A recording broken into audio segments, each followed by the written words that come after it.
आपके साथ हो जाए तो हम आपके ससुर बन जाएं, और ससुर तो पिता के तुल्य होता है, फिर किसी की क्या हिम्मत हमें कोई कुछ कहे। इस प्रकार भगवान की दिव्य शक्ति का देवी सत्यभामा के रूप में भगवान से मिलन हुआ। विंद अनुविंद नाम के दो भाई हैं, मित्रविंदा उनकी बहन है। देवी मित्रविंदा भगवान की पावनी शक्ति है, लेकिन इनके भाई दुर्योधन से शादी करना चाहते हैं। स्वयंवर रखा, भगवान श्री बिना बुलाए पहुंच गए। देवी मित्रविंदा ने भगवान का वर्ण किया, जो भगवान की दिव्य शक्ति का देवी मित्रविंदा के रूप में मिलन हुआ। लक्ष्य का भेदन किया, पावनी शक्ति का लक्ष्मणा के रूप में भगवान से मिलन हुआ, और भद्रा के रूप में भगवान की दिव्य शक्ति का भगवान से मिलन हुआ। सत्राजित नाम के राजा, जिनके पास 7 बहुत भयानक बैल हैं, सत्या नाम की इनकी पुत्री है। इन्होंने प्रतिज्ञा की है, जो राजा 7 बैलों को एक साथ नाथ करे, लगाम हमारे हाथ में थमाएगा, उसी का हमारी सत्या नाम की जो पुत्री है वो वर्ण करेगी।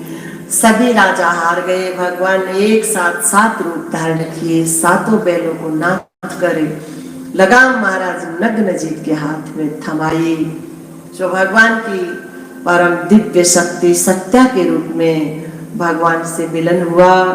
सुखदेव जी महाराज कह रहे, राजन 8 तो हुई भगवान की मुख्य शक्तियां, और 16,100 वेद की उपासना कांड की श्रुतियां। जिन्होंने भगवान से प्रार्थना की, भगवान आपकी उपासना करते करते थक गई, लेकिन आपका अनुभव नहीं हो पाया।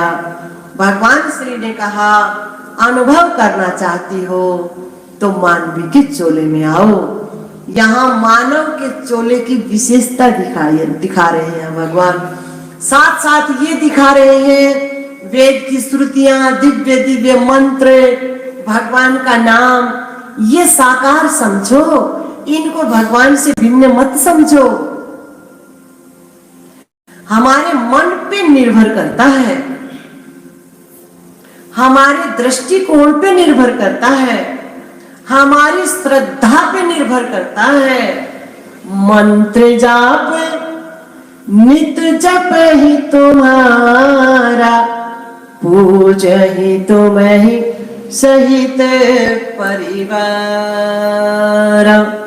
मंत्र साकार रूप में है, तो कहा मानवी के चोले में आओ।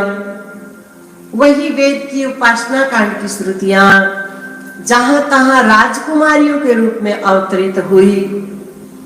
भौमासुर नाम का राक्षस हुआ, जिसने प्राग ज्योतिषपुर नाम का दिव्य नगर बसाया। चारों तरफ नगर के जल का प्रकोटा है, अग्नि का प्रकोटा है। एक दरवाजा है जिस पे मुर नाम का राक्षस आहार में पहरा देता है। भौमासुर राक्षस जहां तहां देश विदेश में राजा महाराजाओं पे चढ़ाई करता, राजकुमारियों का अपहरण कर ले आता और अपनी कारागृह में बंदी बनाकर रख छोड़ता। कुमारियों की संख्या 16,100 हो चुकी। वेद की उपासना कांड की जो श्रुतियां हैं, भगवान श्री ने देवी सत्यभामा से कहा, चलो देवी तुमको घुमाने ले चलते हैं। प्राग ज्योतिषपुर नगर में प्रवेश पाने लगे। मुर नाम के राक्षस से भेंट हुई। भगवान ने उसका कल्याण किया, सुन नाम पड़ा मुरारी। अंदर प्रवेश हुआ, भौमासुर राक्षस का वध किया। भौमासुर ने देवताओं की माता देवी आदिति के कुंडल और वरुण देव का छत्ता ले रखा था, वो भगवान ने उनको वापस लौटाया। निहित समय के लिए स्वर्ग से कल्प वृक्ष ले आकर देवी सत्यभामा के प्रांगण में रोपण किया। 16,100 जो वेद की उपासना कांड की श्रुतियां राजकुमारियों के रूप में हैं, उनको बंधन से मुक्त करते हुए कहा, देवियों तुम स्वतंत्र हो, अपने अपने घर जा सकती हो। ये वेद की उपासना कांड की श्रुतियां हैं, हमको उपदेश दे रही है भगवान। आपने तो जीव को स्वतंत्रता प्रदान की, लेकिन जीव की स्वतंत्रता का लाभ कहां हो सकता है? आपके श्री चरणों में। ये उपदेश देते हुए परम स्वतंत्रता भगवान ने हमारे मन हमको दी है, लेकिन उस स्वतंत्रता का लाभ उठाएं।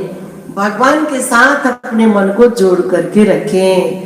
भगवान में मन लगा करके रखेंगे तो मन में दिशा भ्रम नहीं होगा, मन सही दिशा में चलता रहेगा और लक्ष्य को पा जाएगा।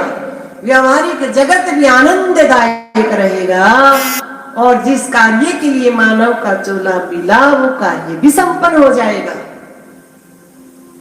तो भगवान श्री ने एक ही साथ सभी का पानी ग्रहण किया, द्वारिका में यथा योग्य स्थान की व्यवस्था रखी। आप प्रत्येक रानी को 10-10 बेटा, एक-एक बिटिया, 10-10 बेटा, 10 विद्याएं, एक-एक बिटिया। भीष्म पिता महाराज ने कहा ना, मेरी बुद्धि रूपी पुत्री, वैसे तो जीवात्मा को, वैसे तो बुद्धि को जीवात्मा की पत्नी कहा है, लेकिन भगवान मेरी बुद्धि रूपी, मैंने अपनी बुद्धि को पुत्री रूप में स्वीकार किया है। मेरी बुद्धि रूपी पुत्री आप श्री का वर्ण करना चाहती है। ऐसी पुत्री भगवान श्री ने हम सब को, समाज को उपदेश देने हेतु कहा, चलो भाई तुमको घुमाने ले चलते हैं। घने जंगल में जाकर बच्चों ने कहा, भगवान हमें बड़ी प्यास लगी है, तो जाओ, वो कूप दिखाई दे रहा है, कुआं दिखाई दे रहा है, वहां जल मिलेगा, पी कर आओ। बच्चों ने कुएं के पास जाकर देखा, एक विशाल काय शरीर वाला गिरगट दिखाई दिया। भगवान इतना बड़ा गिरगट हम पहली बार देख रहे हैं। भगवान श्री आए, भगवान के चरणों का स्पर्श पाकर गिरगट की योनि से छुटकारा पाते हुए दिव्य महापुरुष के रूप में प्रकट हो भगवान की स्तुति गा रहे।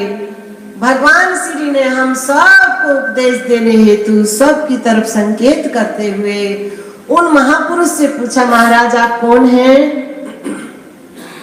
भगवान रघुनाम नरेंद्र हम इक्ष्वाकु तनय प्रभो। हे भगवान, मैं महाराज इक्ष्वाकु का वंशज, महाराज नृग मेरा नाम है। कौन नहीं जानता मुझे? ऐसा क्या किया महाराज जो तुम्हारे नाम का डंका बज उठा? भगवान, मैं गायों का दान किया।